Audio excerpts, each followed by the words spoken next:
नमस्कार, आपके साथ मैं हूं विद्यानाथ झा। प्रधानमंत्री नरेंद्र मोदी और बीजेपी अध्यक्ष अमित शाह की जोड़ी ने एक बार फिर से साबित कर दिया है कि उनके आगे सब फेल हैं। उत्तर प्रदेश में रिकॉर्ड जीत के साथ ही मोदी ब्रांड का करिश्मा और बढ़ गया है। वहीं बीजेपी के चाणक्य की राजनीति का सब लोहा मानने लगे हैं। दिल्ली और बिहार में हार के बाद जो सवाल खड़े हुए थे, उनका उत्तर उत्तर प्रदेश की जीत ने दे दिया है।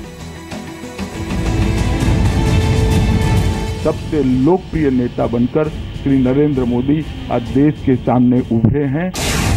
सियासत की जोड़ी नंबर 1, एक बीजेपी का चाणक्य,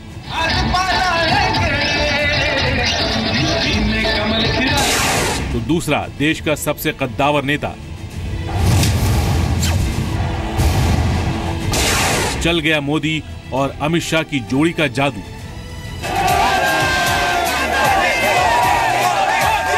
भारतीय राजनीति में पीएम नरेंद्र मोदी और बीजेपी अध्यक्ष अमित शाह का युग चल रहा है। उत्तर प्रदेश में ऐतिहासिक जीत ने जहां अमित शाह को राजनीति का चाणक्य साबित कर दिया है, वहीं चुनावी नतीजों से साफ हो गया है कि पीएम मोदी की लहर कम नहीं हुई है, बल्कि और तेज रफ्तार पकड़ चुकी है। उत्तर प्रदेश में 3/4 बहुमत के साथ ही मोदी और शाह की जोड़ी ने भारत की राजनीति में सबसे बड़ी लकीर भी खींच दी। इस जोड़ी की आक्रामक शैली का ही नतीजा है कि यूपी और उत्तराखंड जैसे राज्य भगवा रंग में रंग गए हैं।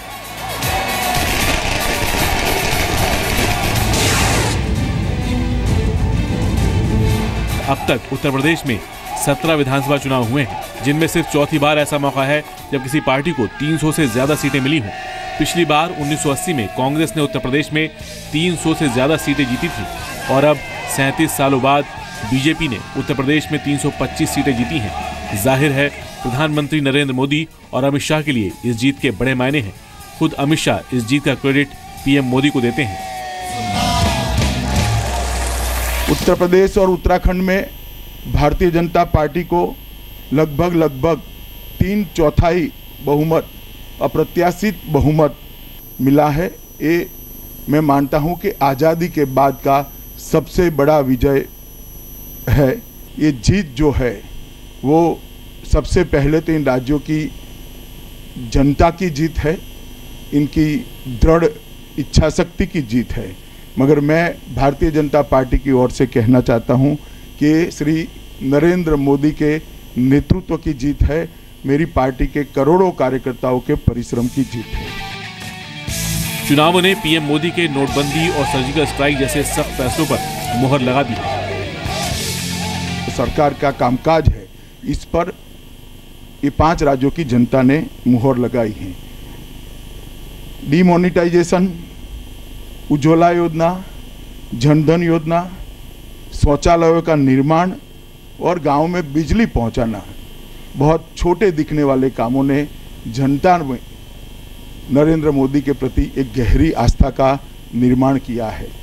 सबने ये स्वीकार करना पड़ेगा। हमारे विरोधी भी अगर स्पिरिट से देखते हैं तो उनको स्वीकार करना पड़ेगा कि आज़ादी के बाद के सबसे लोकप्रिय नेता बनकर श्री नरेंद्र मोदी आज देश के सामने उभरे हैं और इसमें किसी के मन में कोई संशय नहीं है। दरअसल पीएम मोदी के प्रचार में उतरने के साथ ही पूरा माहौल बदलना शुरू हो गया था। पीएम ने चुनाव प्रचार का जिम्मा खुद उठाया था। गाजियाबाद से वाराणसी तक रैलियां की और विरोधियों पर ताबड़तोड़ हमले किए। पीएम के वार से विपक्षी पार्टियों के हौसले पस्त हो गए। प्रधानमंत्री की लीडरशिप, हमारी नीतियां और सरकार की परफॉर्मेंस, ये तीनों का इंडोर्समेंट है। दिल्ली और बिहार को छोड़ दें तो नरेंद्र मोदी के प्रधानमंत्री बनने के बाद बीजेपी को हर जगह कामयाबी मिली है। हरियाणा और झारखंड में बीजेपी ने अपनी ताकत से सरकार बनाई। पहली बार महाराष्ट्र में बीजेपी की अगुवाई में सरकार बनी। जम्मू कश्मीर में भी पहली बार पार्टी सरकार में आई। केरल में पहली बार बीजेपी का खाता खुला। असम में पहली बार बीजेपी सत्ता में आई और अब उत्तर प्रदेश और उत्तराखंड में जीत का परचम लहराया है। यूपी में 2012 में 47 सीटें जीतने वाली बीजेपी को 2017 में 325 सीटें मिली हैं।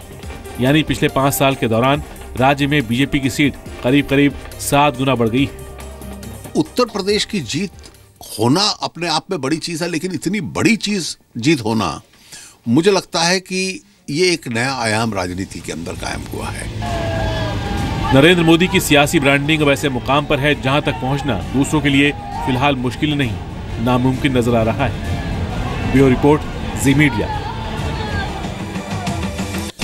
बिहार और दिल्ली में हार के बाद अमित शाह की रणनीति पर सवाल उठने लगे थे, लेकिन यूपी का रण जीतने के लिए इस बार अमित शाह ने ऐसी घेराबंदी की कि सफलता उनसे दूर नहीं रह सकी। उन्होंने यूपी में बीजेपी को ऐतिहासिक जीत दिलाकर फिर साबित कर दिया कि वो वाकई राजनीति के चाणक्य हैं।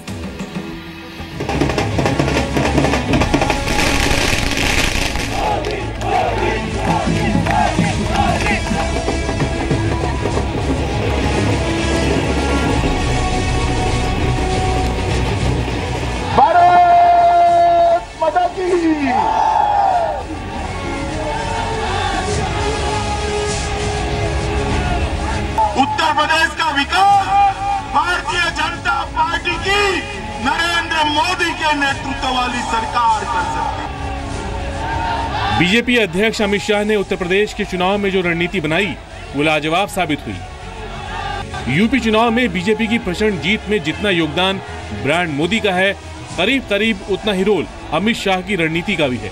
बीजेपी की जीत का पूरा गणित अमित शाह ने बिठाया।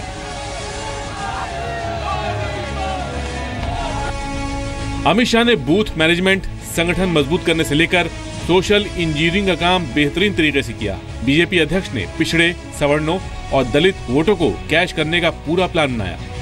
अनुप्रिया पटेल को आगे करके कुर्मियों, केशव प्रसाद मौर्य को यूपी बीजेपी अध्यक्ष बनाकर मौर्य और उमा भारती को आगे रखकर लोध जाति के वोटों को लामबंद किया गया।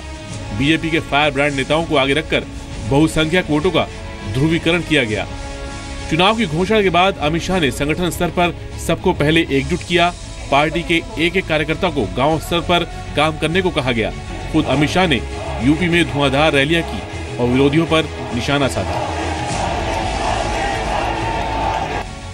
उत्तर प्रदेश की जनता इस बार कसाब से मुक्ति पाले। कसाब से मेरा मतलब कुछ और मत निकालिएगा। कसाब से मेरा मतलब है, कसे है कांग्रेस पार्टी, ससे है समाजवादी पार्टी और बसे है ये। जब तक कसाब को खत्म नहीं करोगे उत्तर प्रदेश का भला नहीं होने वाला। दरअसल जब से अमित शाह ने यूपी में मोर्चा संभाला है, तब से ही विरोधी रेस में पिछड़ते चले गए। अमित शाह फॉर्मूला 4 को अमल में लाए, जिससे बीजेपी का वोट बैंक बढ़ता चला गया। अब देखते हैं क्या है अमित शाह का फॉर्मूला 4। नोटबंदी के बहाने बीजेपी को गरीबों की पार्टी साबित किया गया। बीजेपी की रैलियों में बताया गया कि नोटबंदी से नुकसान ब्लैक मनी रखने वाली मायावती और कांग्रेस जैसी पार्टियों का हुआ। बीजेपी ब्राह्मण, अगड़ों और बनियों की पार्टी मानी जाती थी, लेकिन यूपी चुनाव में अमित शाह ने गैर यादव, ओबीसी और गैर जाटव दलितों के सहारे पार्टी की नैया पार लगा दी। ये अमित शाह की रणनीति थी, जिसके तहत अखिलेश राज में जाति और धर्म के आधार पर पक्षपात के मुद्दे को जोर शोर से उठाया गया। इससे वोटों का ध्रुवीकरण हुआ। बीजेपी जानती थी कि ब्रांड मोदी की चमक सबको फेल कर देगी, इसीलिए इसकी मार्केटिंग करने में कोई कसर नहीं छोड़ी गई। अमित शाह ने यूपी चुनाव में जीत के लिए दलित फैक्टर को भी साधा। वो दलितों के घर गए, उनके साथ खाना खाया। यूपी में करीब 35% वोटर यादव, जाटव और मुसलमान हैं। अमित शाह को लग गया था कि इन वोटरों को साधने में उन्हें कामयाबी मिलने के आसार कम ही है, इसलिए पार्टी ने बाकी 65% वोटरों को अपनी तरफ करने का लक्ष्य रखा, जिसका असर ये रहा कि बीजेपी को करीब 40% से ज्यादा का वोट शेयर मिला। इसके अलावा अमित शाह ने यूपी फतेह के लिए अपनी जो टीम बनाई थी, उसकी मेहनत भी रंग लाई।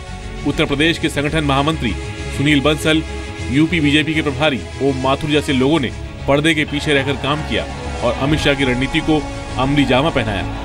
यूपी में ऐतिहासिक जीत दिलाकर अमित शाह ने साबित कर दिया कि उनके पास संभावनाओं को वोट में बदलने की क्षमता है और वो चौंका देने वाले नतीजे देने का मादा रखते हैं। ब्यूरो रिपोर्ट, जी मीडिया।